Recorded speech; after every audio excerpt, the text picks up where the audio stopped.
Good evening. Rail fares are likely to rise again next year by an average of just over 4%. On some routes, they could even go up by as much as 9%. There's been an angry reaction to the news from commuters. They say wages are not keeping pace with the fare rises and they're finding it harder to afford season tickets. Here's our transport correspondent, Keith Wilkinson. The view from the train window has been costing more year on year. Next year will be no exception. From January, rail fares are likely to go up by an average of 4.1%. Trade unions say in 7 years, fares have risen around 40%. Average wages in that time, just 15%.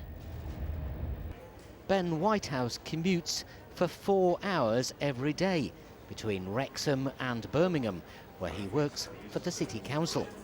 He pays £4,000 for a season ticket. If it keeps going up, he says, he'll be really struggling to carry on with his commuting. It's the biggest outgoing I have each month. I pay the most money on train costs. It's unfair. I haven't seen a corresponding bump in my wages from work. I'd much rather be in work than out of work. And it's unfair to expect commuters and passengers to be facing the most fees. Our ladies, spat the railway. Fare rises are linked to inflation figures. The unions have been distributing leaflets at Birmingham stations calling for a fairer deal for passengers. 3.1 inflation increase. Train operating companies can put another 1% on that straight away, with a leeway of an additional 5%.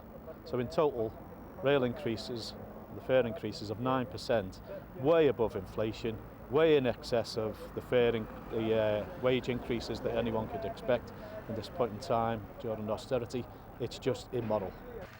But the Transport Secretary says the rises will help pay for massive improvements to the rail network. Nobody likes to see train fares increase. I don't like to see train fares increase. But we're here this morning on Nottingham Station. Here you're seeing a huge amount of investment, £130 million being invested in our railway network. This is being repeated across the country. So Birmingham Station has £600 million redevelopment, Reading an £800 million redevelopment. What we're doing is we're investing for the future of our railways, and we're also investing in new rolling stock too. But the unions say shareholders and rail bosses are taking too big a slice, and there are even calls to bring back British Rail. Keith Wilkinson, ITV News. A similar